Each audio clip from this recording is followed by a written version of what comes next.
How to delete TikTok account. First of all, head over to your application TikTok. Make sure you are logged into your account that you want to delete. Move into your profile at the bottom right corner. Tap on 3 horizontal line at the top right corner. And then head over to Settings and Privacy. Move into Account. The option of Deactivate or Delete account will be visible to you. Tap on it. Now tap on Delete account permanently. You need to state the reason why you want to delete your account. Let me just tap on one of these options.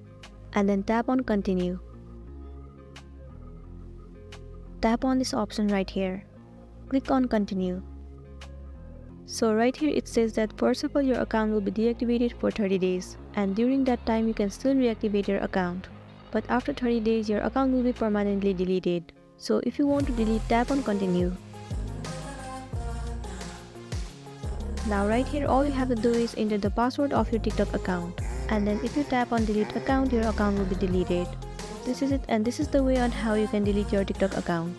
I really hope this video is gonna help you out. Thank you for watching it till the end.